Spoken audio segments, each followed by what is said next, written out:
Hello everyone.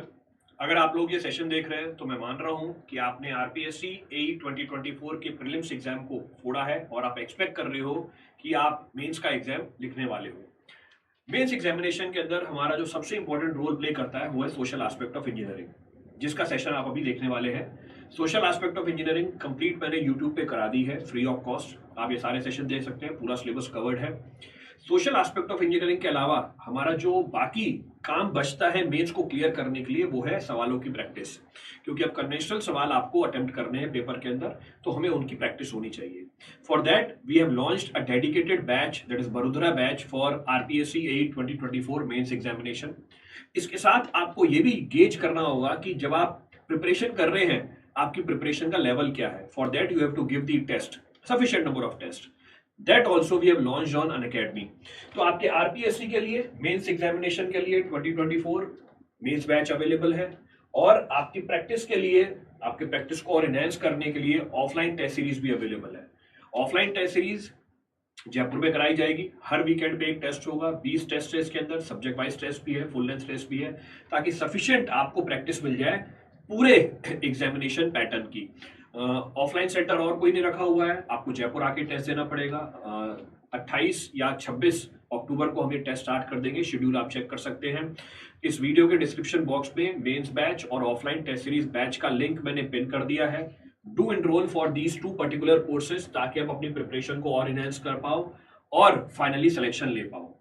Till then let's crack it and enjoy the session of social aspect of engineering. Audio video आ रही है सबके लिए? Clear? So audio video is clear. So audio video is clear. चलो बहुत बढ़िया। Last class में क्या कर रहे थे? लास्ट क्लास में मेरे ख्याल से अच्छा पहला चैप्टर आपका आज खत्म हो जाएगा आज। In today's class will wind up with the first chapter. तो पहला चैप्टर हमारा निपट जाएगा, फिर हम दूसरे चैप्टर में एंटर कर जाएंगे। इनफैक्ट आज ही दूसरे चैप्टर में एंटर कर जाएंगे। तो हमारा पहला चैप्टर चल रहा था development and development process, GVA कर रहे थे। जीवीए के बाद भी आपको काफी सारी चीजें बता दी थी। After GVA also several aspects were being discussed. उसके आगे कंटिन्यू करेंगे। अगर हम बात करें कौन कौन सी चीजें कर ली थी, if you take a quick recap, शुरू के 1-2 मिनट में ये देख लेते हैं कि लास्ट क्लासेस में हमने क्या क्या डिस्कस कर लिया था। तो लास्ट क्लास में हमने बात करी थी डेवलपमेंट की, स्टार्ट किया था डेवलपमेंट से। फिर कौन कौन से इंडिकेटर होता है डेवलपमेंट के, हमने उसकी बात करी थी। की कैरेक्टरिस्टिक्स क्या होते हैं डेवलपमेंट के, उसकी बात करी थी। Then we have talked about development process, कि डेवलपमेंट प्रोसेस क्या होता है। Then we have talked about types of development, 4 तरह के डेवलपमेंट बताए थे आपको। फिर हमने बात करी थी सस्टेनेबल डेवलपमेंट की, we have talked about sustainable development. फिर हमने इंटर रिलेशनशिप देखी थी amongst social, economic, environmental, scientific and technological factors in development. इन सबके बीच में इंटर रिलेशनशिप निकाल लिया था। Then after finding the inter relationship फिर हमने बात करी थी किसकी हमने बात करी थी डेवलपमेंट क्राइटेरिया की। इसमें हमने इकोनॉमिक क्राइटेरिया उठाया था डेवलपमेंट का। इकोनॉमिक क्राइटेरिया में हमने बात करी थी जीएनपी की, डिफरेंट टाइप्स ऑफ जीएनपी की, जीडीपी की, डिफरेंट टाइप्स ऑफ जीडीपी की। फिर हमने बात करी थी पर कैपिटा इनकम की। Then we have talked about per capita income. Per capita income के बाद हमने बात करी थी किसकी, बेसिक नीड अप्रोच की। We have talked about basic need approach. Then we have talked about PPP, purchasing power parity. तो पीपीपी आया था कंसेप्ट हमारा। इसके बाद हमने बात करी थी सोशल क्राइटेरिया फॉर डेवलपमेंट की। सोशल क्राइटेरिया में आया था हमारा human development index. We have talked about HDI. HDI के बाद क्या आई थी हमारी, एचडीआई के बाद हमने मेरे ख्याल से डिस्कस किया था after HDI we have talked about PQLI, physical quality of life index. तो पीक्यूएलआई की बात करी थी, फिर पॉवर्टी रेट की बात करी थी, लिटरेसी रेट की बात करी थी, एजुकेशन लेवल की बात करी थी। Then we have talked about, इसके बाद हमने बात करी थी एनवायरमेंटल एंड सस्टेनेबल डेवलपमेंट की। फिर इसके बाद हमने बात करी थी जीवीए की। After this we have talked about GVA. तो जीवीए भी हो गया था। फिर जीवीए के बाद नेक्स्ट पैरामीटर क्या था हमारा, एनर्जी कंजप्शन। तो then we have talked about energy consumption. किसी ने बताया था एनर्जी कंजप्शन के बारे में, हाँ लिखा है यहाँ पे डीसी मैथ्स क्लासेस ने कि सर एनर्जी कंजप्शन की बात करी थी। फिर अलग अलग सेक्टर्स में एनर्जी कंजप्शन के बारे में डिस्कशन किया था। अलग अलग सेक्टर्स में हमने बात करी थी एनर्जी कंजप्शन के बारे में।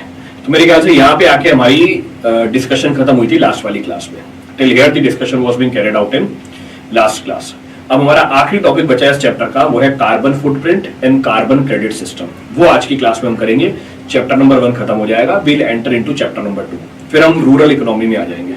हमारे बेसिक अनाउंसमेंट्स हो गए। अब किसी ने पूछा सर एनर्जी इंटेंसिटी का फॉर्मूला बता दो। एनर्जी इंटेंसिटी का फॉर्मूला बताने से पहले हमें उसका कंसेप्ट समझना है कि भैया एनर्जी इंटेंसिटी क्या होती है।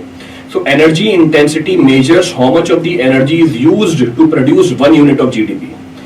एक यूनिट जीडीपी प्रोड्यूस करने के लिए कितनी एनर्जी यूज हुई, इसको हम बोलते हैं एनर्जी इंटेंसिटी। तो एनर्जी इंटेंसिटी कैसे निकालूंगा मैं, how will I calculate energy intensity? तो बहुत ही सिंपल हो गया ये तो if I have to calculate energy intensity तो हम बोलेंगे energy intensity is equal to what, total energy consumed. Total आपने कितनी एनर्जी कंज्यूम करी, तो हम बोलेंगे total energy consumed divide by what, इसको डिवाइड कर दोगे किससे, जीडीपी से, तो डिवाइड कर दिया जीडीपी से। तो भैया आपकी एनर्जी इंटेंसिटी का आ गया फॉर्मूला। कौन सी बड़ी बात है इसके अंदर। तो total energy consumed to the GDP of the country is known as what, energy intensity. बिल्कुल डिवाइड में जीडीपी आएगा, तो बिल्कुल डिवाइड में जीडीपी तो आप खुद ही बता रहे हो बेटा, ये तो आपने खुद नहीं बता दिया। टेक की और क्लास स्टार्ट करें प्लीज सर। अच्छा वाला 5 घंटे बाद भी आपने हिम्मत बची है करने की, टेक की और क्लासेस स्टार्ट करें। इतना डाइजेस्ट हो पा रहा है आपसे, और अगर हो पा रहा है तो सबकी डाइजेस्ट करने की क्षमता आप जितनी नहीं है कि 5-5 घंटे मतलब 5 कोर्स चालू कर रखे हैं, उसके बाद भी सर और क्लासेस स्टार्ट कीजिए। मतलब किसी चीज में संतुष्टि नहीं है। 5 कोर्स खोल रखे हैं मैंने, मतलब कहीं भी और जाओगे ना एक कोर्स के अलावा दूसरा कराएंगे नहीं आपको, 5-5 कोर्स खोल रखे हैं सर, और भी क्लासेस चालू करो। पीपीटी में मल्टीप्लाई में जीडीपी दिया था, पीपीटी में कौन सी पीपीटी में, चलो आरपीएससी ए इनका टेक चालू है क्या सर? बिल्कुल सर, अभी इस क्लास के बाद ही 2:30 बजे मेरी क्लास ही होती है, तो कोई और नहीं करा है, समझ में आता है भैया मैं ही ले रहा हूं। तो आरपीएससी का टेक भी चालू किया हुआ है सर, अभी बताया भी था पीछे, मैं ही क्लास ले रहा हूं उसके अंदर। इनफैक्ट वहां पर भी पहला चैप्टर खत्म होने वाला है, ब्रिज तो है, तो भैया ब्रिज टेक्निकली तो है, और क्या है, bridge is technical only, non tech थोड़ी है ब्रिज। सो हम बात कर रहे थे किसकी, आज लास्ट पॉइंट डिस्कस करेंगे। Will discuss the last point in first chapter, आपका पहला चैप्टर खत्म हो जाएगा, तो पहले चैप्टर को वाइंड अप कर देंगे। अच्छा इसके सवाल भी मैंने बना दिए, जो सोशल एस्पेक्ट ऑफ इंजीनियरिंग है इसके प्रॉब्लम्स भी मैंने फ्रेम कर दिए आपके लिए, डीवाईक्यू भी अटैच कर दिए उसके अंदर मैंने। तो जो प्रीवियस ईयर क्वेश्चन है वो भी कर लेना, उसके आंसर भी दे दिए मैंने, किस तरीके से आंसर लें, और खुद की तरफ से भी इस पहले चैप्टर के सवाल बना लिए। आज मैं ग्रुप पे अपलोड कर दूंगा, today I will upload on the group, तो आज इसको ग्रुप पे अपलोड कर देंगे। तो हम बात कर रहे थे किसकी, we were talking about what, हम बात कर रहे थे, हाँ तो हम बात कर रहे थे कार्बन फुटप्रिंट और कार्बन क्रेडिट सिस्टम की, आखिरी टॉपिक है। चलो so next is carbon footprint and carbon credit system, ये लास्ट टॉपिक है आपके पहले चैप्टर का। अभी क्या है भैया, what is this carbon footprint और कार्बन क्रेडिट सिस्टम, आपको सवाल मिलेगा इसके ऊपर से, you will find one problem on this, एक सवाल जरूर आता है। तो carbon footprint, what is the meaning of carbon footprint? तो आप बोल सकते हो carbon footprint is the total amount of green house gas, कौन सी green house gas, carbon dioxide, emitted directly और indirectly by an individual, by an organisation, by a country और by an activity. मैं फिर से रिपीट करता हूं, carbon footprint का मतलब है टोटल कितनी ग्रीन हाउस गैस इमिट करता है। अब ग्रीन हाउस गैस में मेजर ग्रीन हाउस गैस कौन सी है, कार्बन डाइऑक्साइड। तो कार्बन फुटप्रिंट का मतलब है कि टोटल कितनी ग्रीन हाउस गैस, साइड में ब्रैकेट में डाला, कौन सी, कार्बन डाइऑक्साइड, इमिट करी, या डायरेक्टली या इनडायरेक्टली, किसने, या तो एक इंसान ने, या एक ऑर्गेनाइजेशन ने, या एक देश ने, या किसी भी एक पर्टिकुलर एक्टिविटी ने। इसको हम टेक्निकली क्या बोल देते हैं, कार्बन फुटप्रिंट बोल देते हैं।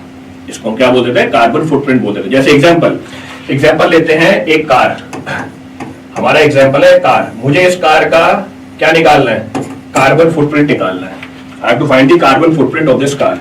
तो कहने का मतलब है आप कब से स्टार्ट हो जाओगे, आप स्टार्ट हो जाओगे इसकी मैन्युफैक्चरिंग से लेके, इस कार को बनाने के लिए जो जो मटेरियल लगा, जो जो टेक्निक लगी, उस मटेरियल और टेक्निक को यूज करने के लिए जो कार्बन डाइऑक्साइड इवॉल्व हुई, फिर आपने इस कार को चलाया, ऑपरेट करने के लिए आपने फॉसिल फ्यूल यूज किया, उस फॉसिल फ्यूल से कितनी कार्बन डाइऑक्साइड इमिट हुई, फिर आपने कार को 15 साल बाद क्या किया, डिसमेंटल कर दिया, डिसमेंटल करने के लिए कितनी कार्बन डाइऑक्साइड इमिट हुई। तो टोटल जो भी कार्बन डाइऑक्साइड इमिट हुई इस कार के मैन्युफैक्चरिंग से लेके इसकी डीकमीशनिंग तक, इसको हम क्या बोलते हैं? इसको हम बोलते हैं कार्बन फुटप्रिंट। अब इसको मेजर किसके टर्म में करते हैं? इसको मेजर करते हैं in terms of carbon dioxide equivalent.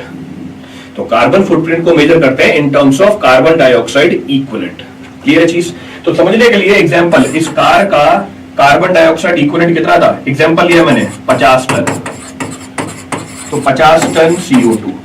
तो जब ये कार की मैन्युफैक्चरिंग हुई और जब इस कार की डीकमीशनिंग करी हमने, टोटल जो कार्बन डाइऑक्साइड इसने रिलीज करी वो कितनी निकल के आ रही है? 50 टन कार्बन डाइऑक्साइड इक्विवेलेंट निकल के आ रही है। ये इसका क्या कहलाएगा? ये इसका कहलाएगा कार्बन फुटप्रिंट। तो समझाने के लिए एक एग्जांपल दे दिया, for understanding point of view an example is given to you. अच्छा, इसमें होता क्या क्या इंक्लूडेड है? इसमें इंक्लूडेड होगी एनर्जी यूज, भैया जो एनर्जी आपने यूज करी, इलेक्ट्रिसिटी, हीटिंग, ट्रांसपोर्टेशन, सब इंक्लूड हो जाएगा।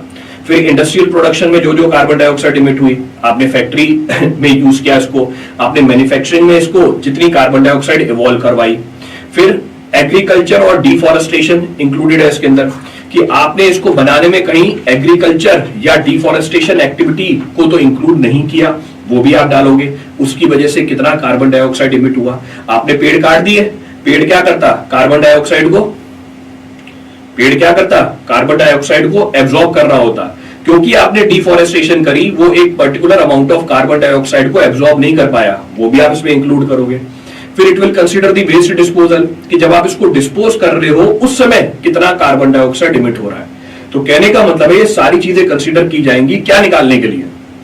कार्बन फुटप्रिंट को निकालने के लिए। तो कार्बन फुटप्रिंट का मतलब होता है टोटल कितनी ग्रीन हाउस गैस इमिट की गई in the form of carbon dioxide, either directly और इनडायरेक्टली। किसके थ्रू? किसी एक एक्टिविटी में, किसी एक देश के द्वारा, किसी एक ऑर्गेनाइजेशन के थ्रू, या किसी एक इंडिविजुअल के थ्रू। इसको हम टेक्निकली क्या बोल देते हैं? कार्बन फुटप्रिंट बोल देते हैं। इसका मतलब यह है कि अगर आपको क्लाइमेट चेंज को कंट्रोल करना है, आपको क्या पता होना चाहिए? कार्बन फुटप्रिंट पता होना चाहिए। तो I should know the carbon footprint of this particular car in order to reduce the impact on what?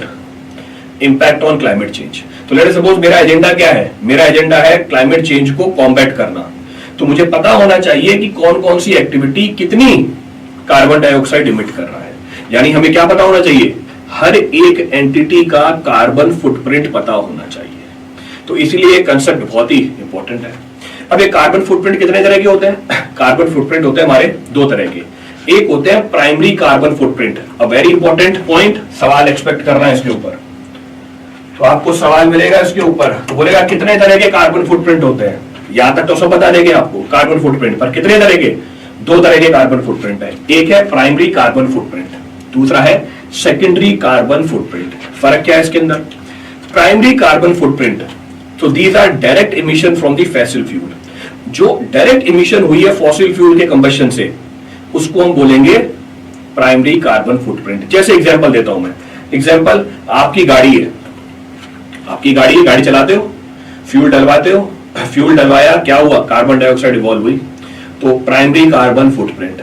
जैसे आप घर में स्टोव जलाते हो, डायरेक्ट उससे क्या हो रही है? कार्बन डाइऑक्साइड इमिट हो रही है, तो प्राइमरी कार्बन फुटप्रिंट। आप एयर ट्रेवल कर रहे हो, जहाज में जा रहे हो, कार्बन डाइऑक्साइड इमिट हो रही है फ्यूल के कंबशन के थ्रू, प्राइमरी कार्बन फुटप्रिंट। अब दूसरी होती है सेकेंडरी कार्बन फुटप्रिंट। ये क्या है? Indirect emission from the products and services. Indirect है, जैसे एग्जांपल, मैं ये स्मार्ट बोर्ड यूज कर रहा हूं, इस स्मार्ट बोर्ड को बनाने के लिए जो फ्यूल लगा, उस फ्यूल के कंबशन से जो कार्बन डाइऑक्साइड इमिट हुई, सेकेंडरी कार्बन फुटप्रिंट। क्लियर है? आपने क्या किया? घर में खाना खाया, उस खाना को, जो फूड है, उसकी प्रोडक्शन के लिए जो कार्बन डाइऑक्साइड इमिट हुई, सेकेंडरी कार्बन फुटप्रिंट। हमने कपड़े पहन रखे हैं, इन कपड़ों को बनाने के लिए जो कार्बन डाइऑक्साइड इमिट हुई, सेकेंडरी कार्बन फुटप्रिंट। तो प्राइमरी कार्बन फुटप्रिंट क्या होता है? डायरेक्ट इमिशन होती है फॉसिल फ्यूल से। सेकेंडरी कार्बन फुटप्रिंट क्या होता है? इनडायरेक्ट इमिशन होती है फ्रॉम प्रोडक्ट्स एंड सर्विसेज से। क्लियर है चीज? रिपीट करना है इसमें तो कुछ भी? तो एक सवाल तो आपको डायरेक्ट मिलेगा इसमें से। अच्छा, बता पाओगे आप कौन कौन से फैक्टर हैं जो कार्बन फुटप्रिंट को अफेक्ट करते हैं? What are the different factors which affects the carbon footprint? फटाफट बताओ। ऐसे कौन कौन से फैक्टर हैं जो कार्बन फुटप्रिंट को अफेक्ट करते हैं? खुद ही सोच के बता दोगे आप, you will be able to comment on your own. कौन कौन से फैक्टर हैं जो कार्बन फुटप्रिंट को अफेक्ट करते हैं? पहला, लाइफस्टाइल के चॉइसेस। आपकी लाइफस्टाइल कैसी है? वेजिटेरियन डाइट है या नॉन वेजिटेरियन डाइट है? वेजिटेरियन डाइट की कार्बन फुटप्रिंट कम होती है, नॉन वेजिटेरियन डाइट की कार्बन फुटप्रिंट ज्यादा होती है। तो आपकी लाइफस्टाइल कैसी है? नेक्स्ट, एनर्जी का सोर्स क्या है? आप फॉसिल फ्यूल यूज कर रहे हो या renewable source of energy use कर रहे हो? अगर आप non renewable source of energy use कर रहे हो, कार्बन फुटप्रिंट ज्यादा होगा। अगर आप renewable source of energy use कर रहे हो, कार्बन फुटप्रिंट कम होगा। नेक्स्ट, ट्रांसपोर्टेशन कैसा यूज कर रहे हो? पब्लिक ट्रांसपोर्ट यूज कर रहे हो, प्राइवेट ट्रांसपोर्ट यूज कर रहे हो, या इलेक्ट्रिक व्हीकल यूज कर रहे हो? इलेक्ट्रिक व्हीकल यूज कर रहे हो तो कार्बन फुटप्रिंट क्या हो जाएगा? कम हो जाएगा। कौन सी इंडस्ट्रियल प्रैक्टिसेस है? आपकी सस्टेनेबल मैन्युफैक्चरिंग है, सर्कुलर इकोनॉमी है, तो आपकी कार्बन फुटप्रिंट क्या हो जाएगी? कंपैरेटिवली कम हो जाएगी। तो कहने का मतलब है कार्बन फुटप्रिंट बहुत सारी बातों पे डिपेंडेंट होता है, जैसे लाइफस्टाइल कैसी है, एनर्जी का सोर्स क्या है, ट्रांसपोर्टेशन का तरीका क्या है, इंडस्ट्रियल प्रैक्टिस कैसी है। क्लियर है चीज? आप कोई सा पॉइंट रिपीट करना उसमें, any of the point to be refer from this. तो ये हमारी डिस्कशन थी कार्बन फुटप्रिंट की।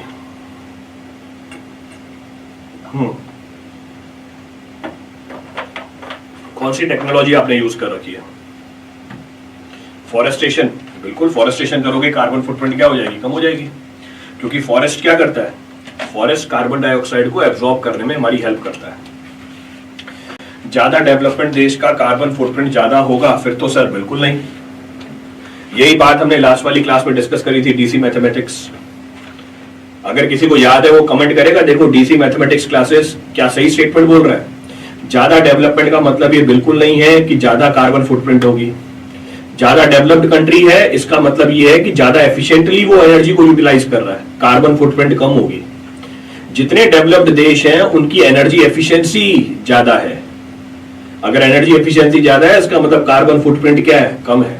Carbon footprint is less. Clear है? तो गलत स्टेटमेंट है आपकी, और हमने इसके ऊपर ही चर्चा करी थी लास्ट क्लास में। This we have discussed in the last class. एक बार देखना लास्ट वाली क्लास आप। क्लियर है पूरी कहानी? डेवलपमेंट होगा तो टेक्नोलॉजी अच्छी होगी, बिल्कुल सही बात है। अगर डेवलपमेंट होगा, ये बिंदास इंडियन ने बिल्कुल सही बोला, डेवलपमेंट होगा तो टेक्नोलॉजी अच्छी होगी, तो कार्बन फुटप्रिंट क्या होगा? कम होगा। Carbon footprint will be less. Nuclear energy use करेंगे तो कार्बन फुटप्रिंट कम होगा, बिल्कुल सही बात है। तो न्यूक्लियर एनर्जी का कार्बन फुटप्रिंट फॉसिल फ्यूल से कम है, पर रिन्यूएबल सोर्सेज ऑफ एनर्जी से ज्यादा है।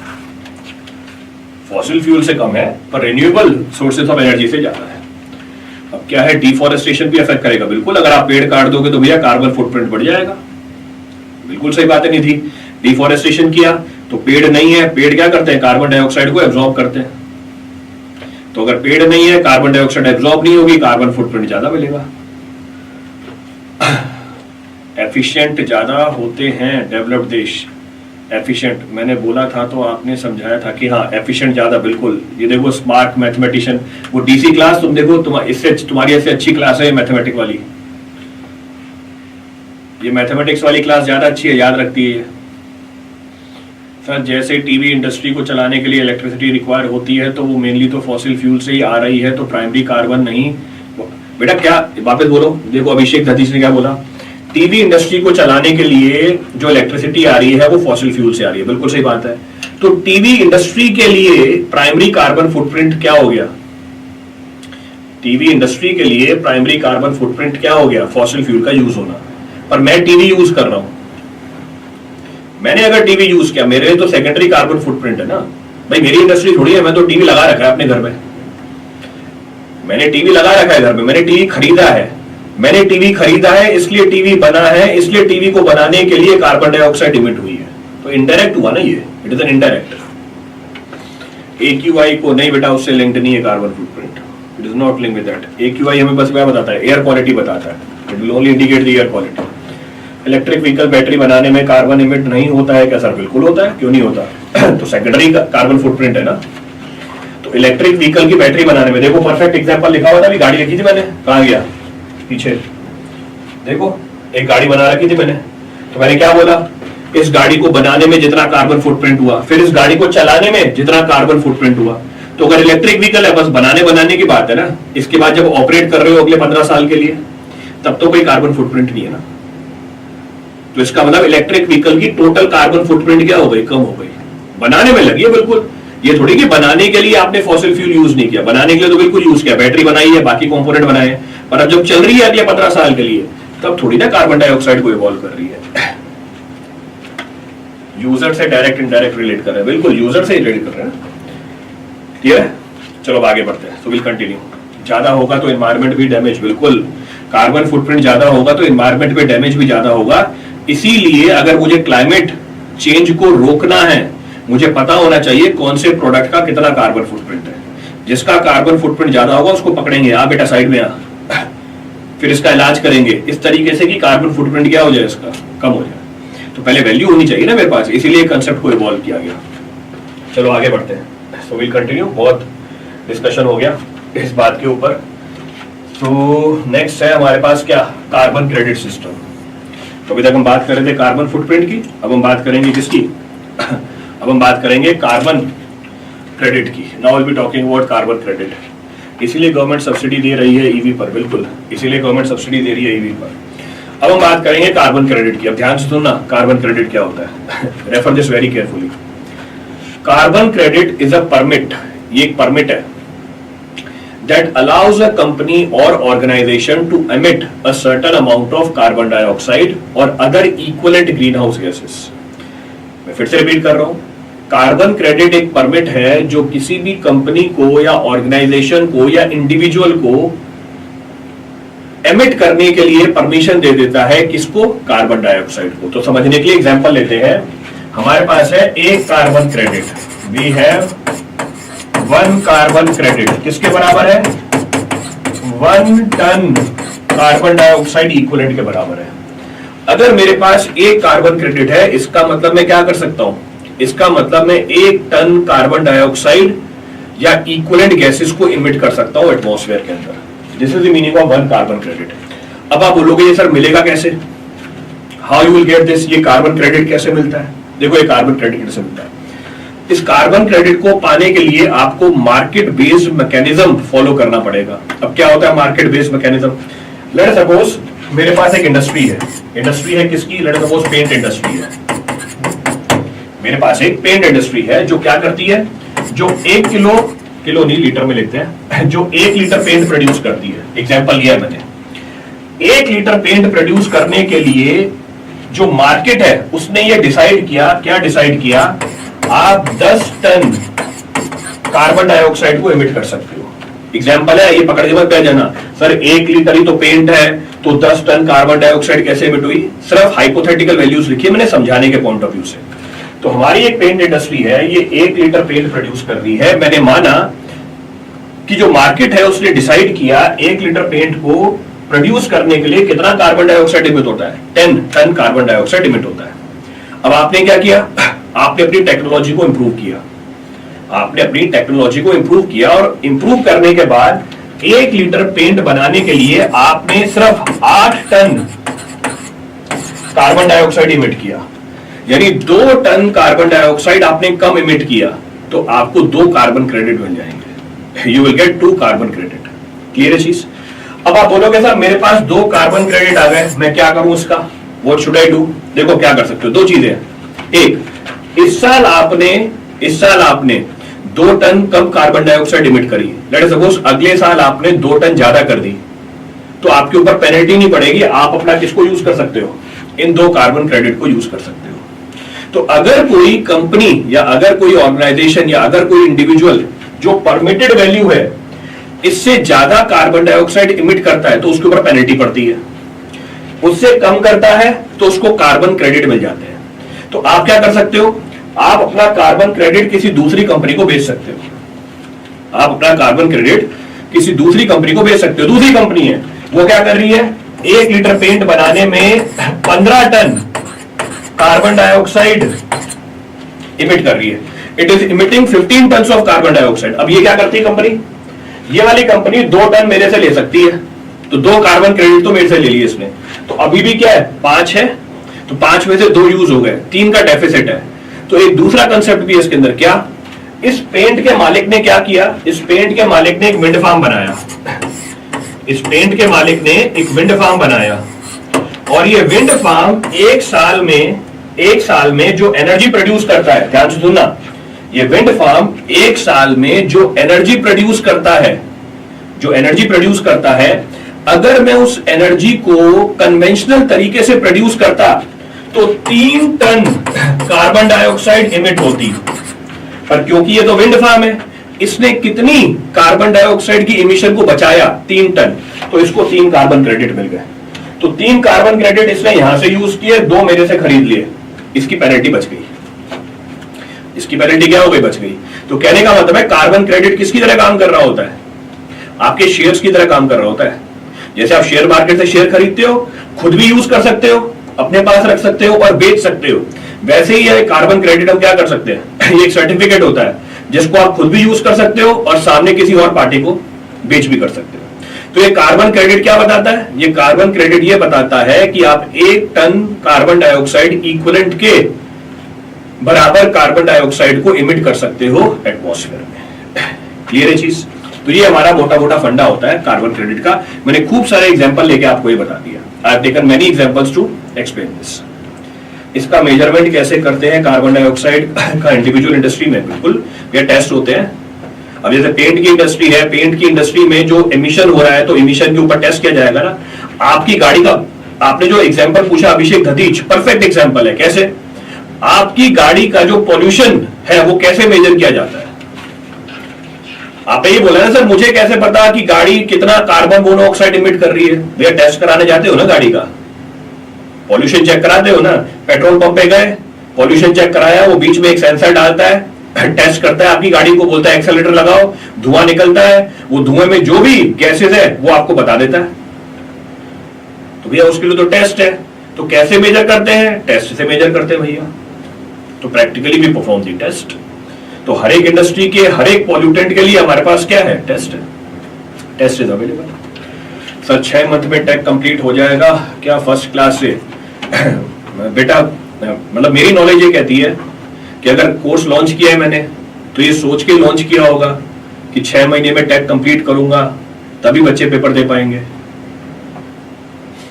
परमिसिबल लिमिट भी होती है, बिल्कुल ये परमिसिबल लिमिट ही तो बताई बेटा आपको। ये देखो ना, ये तो बोला 1 लीटर पेंट बनाने के लिए कितनी परमिसिबल कार्बन डाइऑक्साइड इमिट कर सकते हो, 10 टन ही इमिट कर सकते हो, तो परमिसिबल लिमिट होती है। तो हर एक एक्टिविटी की हमारे पास परमिसिबल लिमिट है। तो अभी हमारा पॉइंट ऑफ डिस्कशन वो नहीं है, अभी हमारा पॉइंट ऑफ डिस्कशन है भैया कार्बन क्रेडिट क्या होता है। तो आपको ये बताया कार्बन क्रेडिट क्या है, क्लियर है। तो ये कार्बन क्रेडिट सिस्टम काम कैसे करता है, हाउ इट वर्क्स। तो हम क्या करते हैं, एमिशन की एक कैप बना देते हैं, यानी एक लिमिट बना देते हैं। जैसा अभी मीरा कुमार अनवर ने पूछा कि सर परमिसिबल लिमिट है, हाँ बिल्कुल है। तो हमने क्या किया, एमिशन की एक कैप सेट कर दी। तो जो गवर्नमेंट है, जो रेगुलेटरी बॉडीज है, एक कार्बन कैप या कार्बन लिमिट सेट कर देती है हर एक इंडस्ट्री की, क्लियर। अब इसके बाद कंपनी क्या कर सकती है, कंपनी कार्बन क्रेडिट को खरीद सकती है या कार्बन क्रेडिट रिसीव कर सकती है। So either it can buy the carbon credit or it can receive the carbon credit. देखो किसने रिसीव किया कार्बन क्रेडिट, 2 इस वाली कंपनी ने, और इसने 2 खरीद लिए। तो या तो आप खरीद सकते हो या आपको मिल सकता है, क्लियर।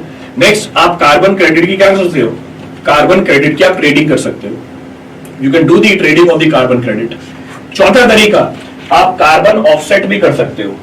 तो कार्बन ट्रेडिंग का मतलब क्या है, आपने कार्बन क्रेडिट खरीद लिया, पर कार्बन ऑफसेट का मतलब क्या है, कार्बन ऑफसेट का मतलब है आपने किसी दूसरी जगह रिन्यूएबल सोर्स ऑफ एनर्जी से एनर्जी प्रोड्यूस करी और कार्बन डाइऑक्साइड की इमिशन को रिड्यूस किया।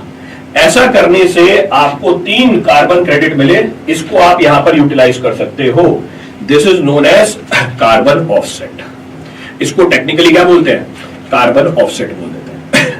व्हाट्सएप ग्रुप पर डेली पीडीएफ नहीं आ रहा है लास्ट लेक्चर की, सही बात है बेटा, एक बार ग्रुप पे जाके देखो भी। मतलब ग्रुप मेरा, क्लास में ले रहा हूं और मुझसे ही आगे बता रहे हो, मतलब ये मतलब कैसे होता है ये चीज। मतलब क्लासेस लगाता भी मैं ही हूँ, शेड्यूल भी मैं ही डिसाइड कर रहा हूँ, मैं ही आके क्लास ले रहा हूँ, ग्रुप पे सारी एक्टिविटीज भी मैं ही कंट्रोल कर रहा हूँ, और तुम ही आगे मुझे बता देते हो फिर। चलो कोई बात नहीं। तो हम बात कर रहे थे किसकी, we were talking about what, carbon credit का सिस्टम कैसे काम करता है। 4 आपको प्रोसीजर बता दिए, 4 आपको स्टेप्स बता दिए। नेक्स्ट पॉइंट ऑफ रेफरेंस क्या, नेक्स्ट पॉइंट ऑफ रेफरेंस है बेनिफिट क्या होते हैं हमारे कार्बन क्रेडिट सिस्टम के, what are the benefits of this. देखो, अगर कार्बन क्रेडिट सिस्टम है, it encourage the company to reduce the emission. तो हमारी कंपनी ने क्या किया, नई टेक्नोलॉजी में इन्वेस्ट किया, नई टेक्नोलॉजी में इन्वेस्ट किया ताकि कार्बन की इमिशन कम हो जाए। तो ये कंपनी इसको क्या करती है, प्रमोट करती है कि आप नई टेक्नोलॉजी में इमिट करो जिससे कार्बन डाइऑक्साइड कम इमिट हो। क्लियर है। नेक्स्ट, इससे क्या होता है, इससे हमारी कंपनी को या हमारी इकोनॉमी को इंसेंटिव मिलता है। तो आपको कार्बन क्रेडिट मिला तो आपको इंसेंटिव मिला। नेक्स्ट, अगर आप कम कार्बन डाइऑक्साइड इमिट कर रहे हो, आपको फंड्स भी मिल जाएंगे आसानी से, आपको अपनी कंपनी के लिए फंड्स भी मिल जाएंगे। इनको हम क्या बोलते हैं, इनको बोलते हैं ग्रीन फंड। तो अगर आपको अपना प्रोजेक्ट डेवलप करना है आगे और, तो एक्सपेंड करना है आगे और, आपको ग्रीन फंड भी मिल जाएगा। दूसरा, आपको इंटरनेशनल कॉर्पोरेशन भी मिल जाएगी क्लाइमेट एक्शन की।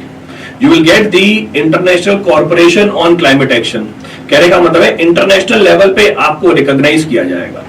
बिल्कुल, पॉल्यूशन कम होगा, बिल्कुल सही बात है सर। कंट्री भी बोरो करती है, बिल्कुल। अगर आपको ज्यादा कार्बन क्रेडिट चाहिए तो आप कंट्री भी बोरो कर सकती है। जैसे एग्जांपल, टेस्ला के पास खूब कार्बन क्रेडिट है, जैसे टेस्ला के पास खूब कार्बन क्रेडिट है।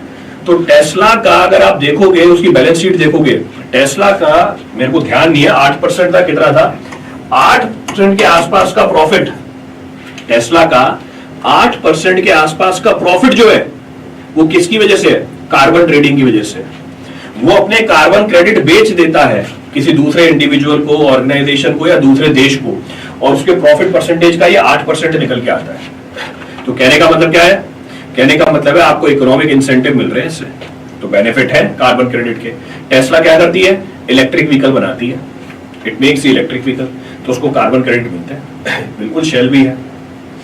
अच्छा, कार्बन क्रेडिट का कुछ क्रिटिसिज्म भी है, कुछ चैलेंजेस भी है। क्या, देखो कुछ कंपनियां क्या करती हैं, कुछ कंपनियां क्रेडिट को परचेज कर लेती हैं instead of reducing the emission. जैसे ये वाली कंपनी है, भैया जी ने क्या किया, कार्बन क्रेडिट खरीद लिए, कार्बन क्रेडिट खरीद लिए, ऐसा नहीं कि अपनी टेक्नोलॉजी इंप्रूव करके कार्बन डाइऑक्साइड की इमिशन कम करे। दूसरा, कोई स्ट्रिक्ट रेगुलेशन नहीं है इसके लिए, there is no strict regulation जिससे आप इस पर्टिकुलर सेक्टर में फ्रॉड को बचा सको। तो आपने सुना ही नहीं होगा इसके बारे में, मैं आपको बता रहा हूं कि देखो कार्बन ट्रेडिंग भी होती है, जैसे शेयर की ट्रेडिंग होती है, यहाँ पे कार्बन की क्रेडिट भी होती है। नेक्स्ट, जो कार्बन की प्राइसिंग है वो वेरी करती रहती है। जो कार्बन की प्राइसिंग है वो वेरी करती रहती है, बहुत ही वॉलेटाइल मार्केट है ये। जैसे हमारा जो शेयर मार्केट है, जैसे हमारा जो शेयर मार्केट है उस पे, जैसे हमारे म्यूचुअल फंड है, आपको उसके ऊपर ज्यादा ट्रस्ट है। जैसे बैंक है, बैंक की एफडी आपको पता है इतना रिटर्न तो देगी देगी, पर ये जो कार्बन की जो प्राइस है ये वेरी करती रहती है मार्केट के अंदर। तो आपने तो क्या किया, आपने X रुपीज इन्वेस्ट किए कार्बन क्रेडिट को परचेज करने के लिए या कार्बन क्रेडिट रिसीव करने के लिए, पर इसकी वैल्यू डाउन हो गई। तो आप तो बोलोगे यार मेरा नुकसान हो गया, आप तो बोलोगे मेरा नुकसान हो गया। तो कहने का मतलब है जो कार्बन प्राइस है वो वेरी करता रहता है, वो फिक्स नहीं रहता, इट डजंट रिमेन फिक्स। तो ये कुछ चैलेंजेस हैं, these are certain challenges. Clear है पूरी कहानी, रिपीट करना है। तो अभी तक हमने डिस्कस किया कार्बन फुटप्रिंट और कार्बन क्रेडिट सिस्टम। लास्ट में मैंने आपको टेबल बना के दे दी है, आप दोनों में डिफरेंस निकाल सकते हो।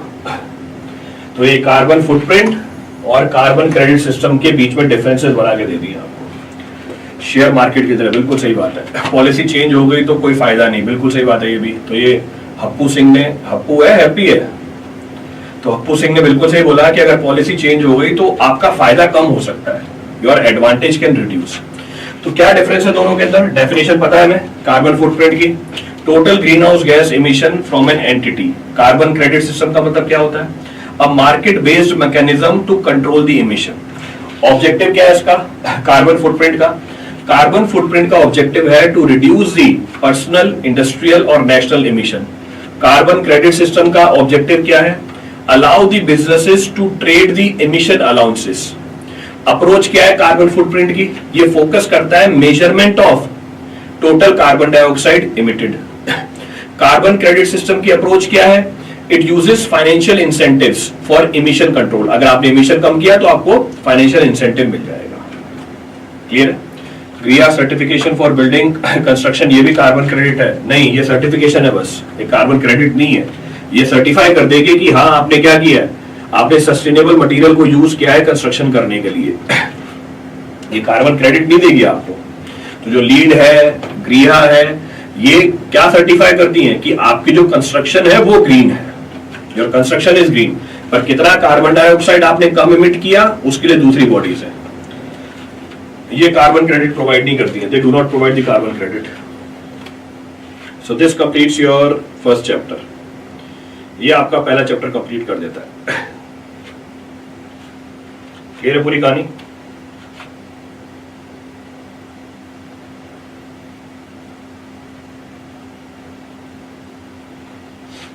रिपीट करना है इसमें से कुछ भी?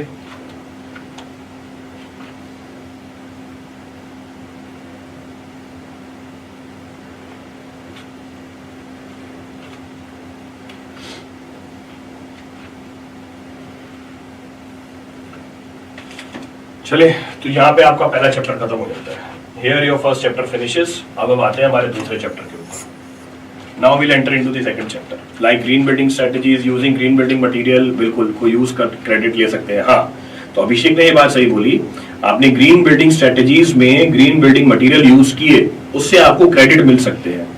पर ये सर्टिफाई कौन करेगा कि आपकी बिल्डिंग ग्रीन है? वो ग्रीहा सर्टिफाई करेगी या वो लीड सेटिस्फाई करेगी। तो जो सर्टिफिकेशन है वो ग्रीहा और लीड से आता है, पर इसके बिहाफ पे आप क्या कर सकते हो? कार्बन क्रेडिट को एक्वायर कर सकते हो। अब हम आते हैं हमारे दूसरे चैप्टर के ऊपर। दूसरा चैप्टर है हमारा rural economy. Again expect an number of problems from this. खूब सवाल आएंगे इसके ऊपर से, रूरल इकोनॉमी में से भर भर के सवाल मिलेंगे आपको इसके ऊपर। अब क्या भर भर के सवाल मिलेंगे? पहले हम समझते हैं रूरल इकोनॉमी क्या है। रूरल इकोनॉमी, रूरल का मतलब क्या होता है? What is the meaning of rural? पहले हिंदी में बताओ आप लोग। रूरल का मतलब क्या है? जो नॉन अर्बन है, जो अर्बन नहीं है, शहरी नहीं है। तो शहरी नहीं, इसका मतलब क्या हो गया? तो रूरल मतलब नॉन अर्बन, अर्बन मतलब शहरी नहीं है, तो ग्रामीण, गांव एरिया। तो हिस्टोरिकल ने लिखा और डीसी मैथ्स क्लासेस ने बिल्कुल सही बोला, ग्रामीण एरिया।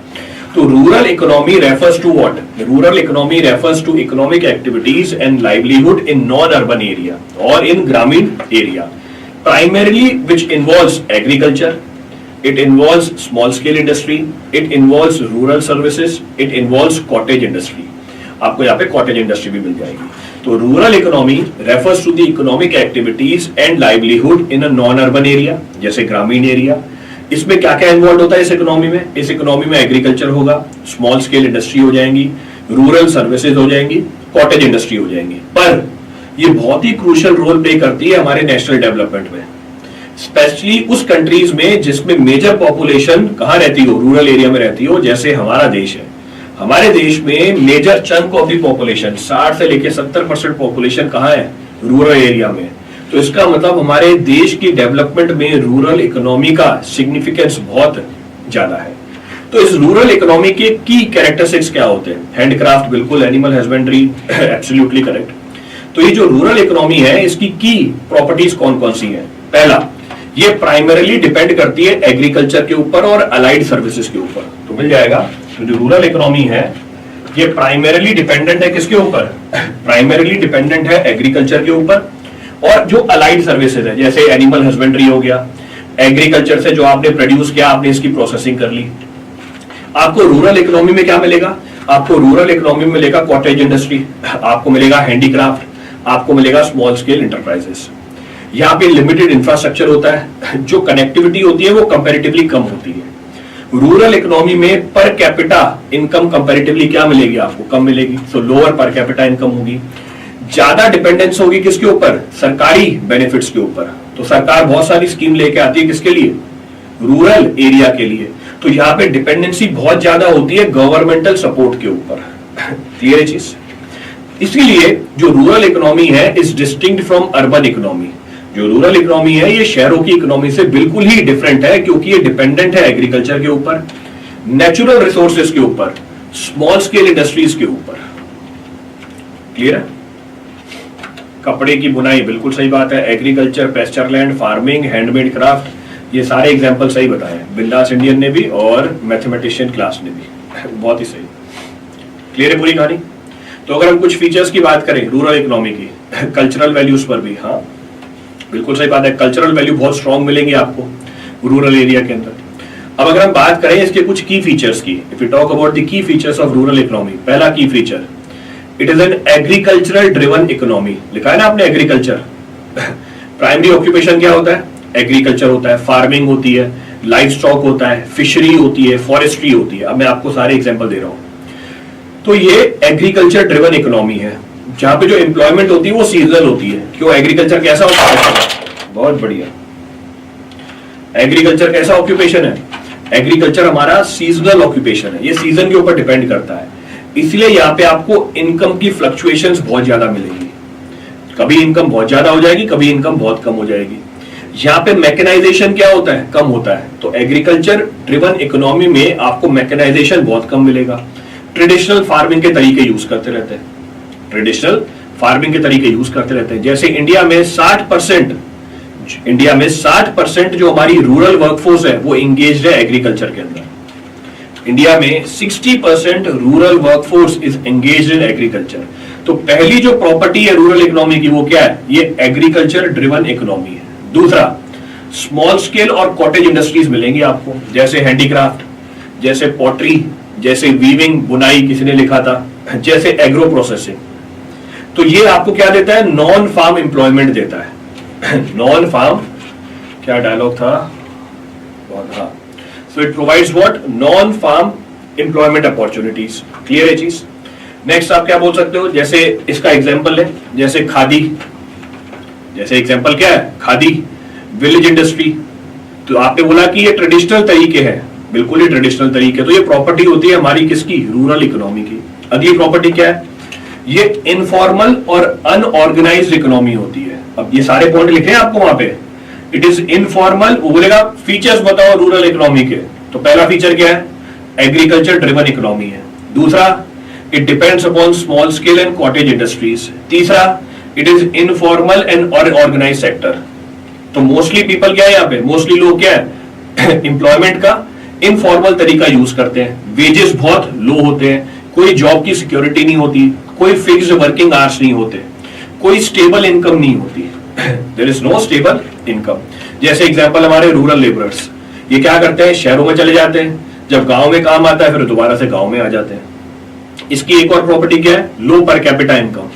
तो रूरल इनकम जनरली कम होती है किससे? अर्बन एरिया से। ये हाईली डिपेंडेंट होती है किसके ऊपर? गवर्नमेंट स्कीम्स के ऊपर। यहाँ पे सेविंग्स कम होती हैं, इन्वेस्टमेंट का लेवल कम होता है। तो इसलिए जो इकोनॉमिक ग्रोथ होती है गांव में वो भी बहुत स्लो होती है। जो हमारी ग्रोथ होती है गांव में इकोनॉमी की, वो कंपैरेटिवली बहुत ही स्लो होती है। नेक्स्ट, जो रूरल इकोनॉमी है, it is highly dependent on natural resources. It is highly dependent on natural resources. Natural resources का मतलब कुछ एग्जांपल बताना जरा इसके। It is highly dependent on natural resources. पहला, इट रिलायज ऑन वाटर, या पानी के ऊपर काम करती है। फॉरेस्ट, मिनरल्स, कहने का मतलब है यहां पर सारे नेचुरल रिसोर्सेज। रेन, बिल्कुल सही बात है, एब्सोल्युटली करेक्ट। तो पानी मैंने जब बोला तो आपने रेन बोल दिया, बिल्कुल सही बात है। तो आप बारिश से पानी यूटिलाइज कर सकते हो, लेक से पानी यूटिलाइज कर सकते हो, रिवर से पानी यूटिलाइज कर सकते हो। तो पानी हम कहीं से भी यूटिलाइज कर सकते हैं। नेक्स्ट, यहाँ की जो इकोनॉमी है वो वेदर के ऊपर डिपेंडेंट है। It depends on whether. दूसरा, क्योंकि यहाँ पे नेचुरल रिसोर्सेज यूज होते हैं तो यहाँ पे डिफॉरेस्टेशन होगी या नहीं होगी? ये डिफॉरेस्टेशन विल टेक प्लेस और नॉट? बट यहाँ तो फ्री है। अच्छा, गेट वाला ऑन अफोर्डेबल प्राइस। अरे भाई लिख रहे तो ना उसको भी, उसको पता नहीं होगा ना यहाँ पे फ्री में।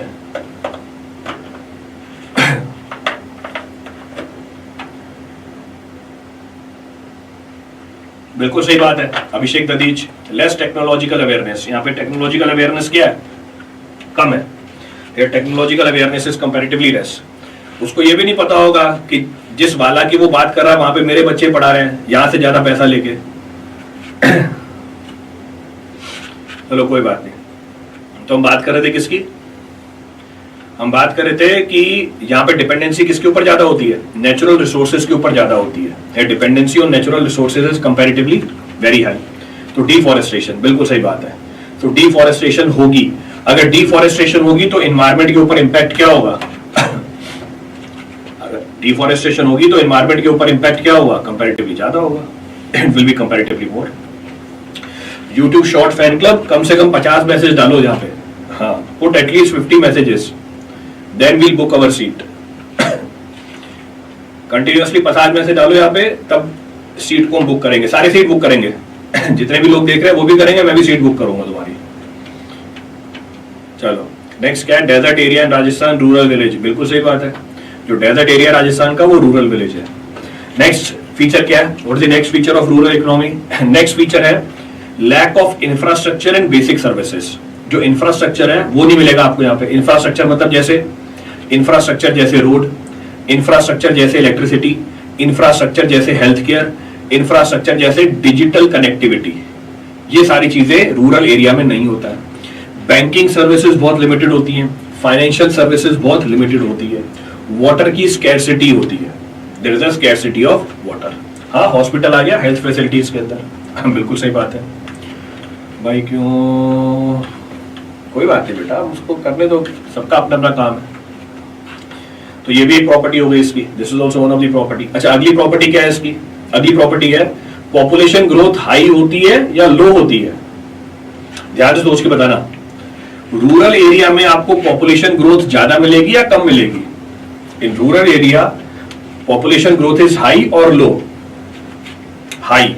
तो रूरल एरिया में पॉपुलेशन ग्रोथ बहुत ही ज्यादा होती है। In rural area population growth is very high, birth rate बहुत ज्यादा होती है, किससे?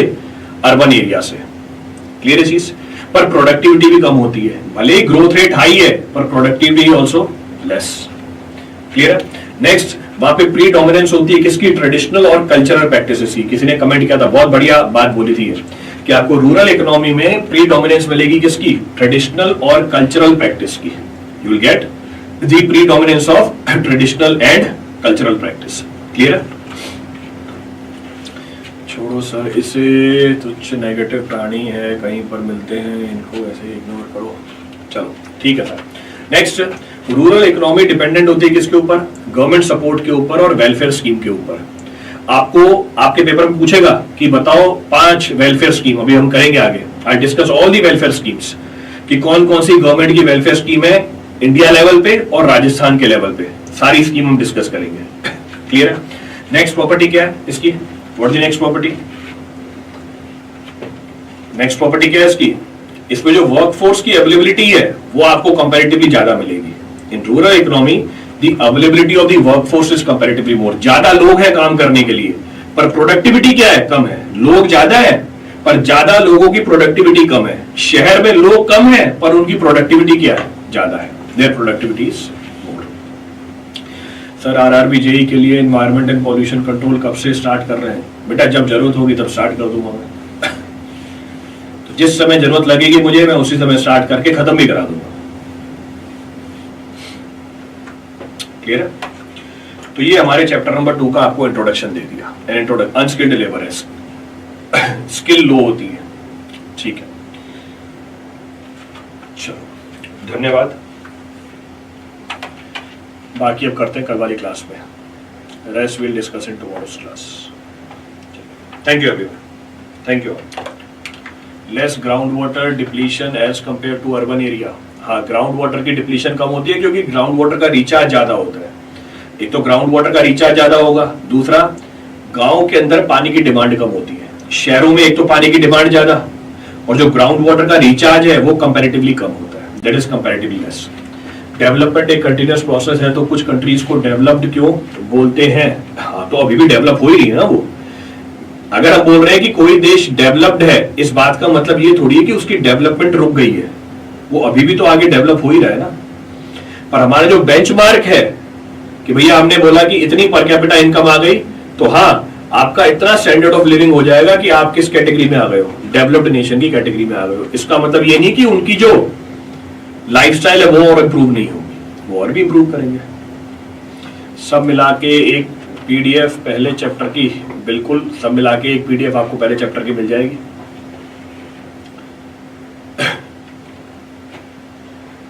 चलिए, rural development is an important factor for countries overall development. Mister तरजागी ने बिल्कुल सही बात बोली। चलिए, थैंक यू एवरीवन।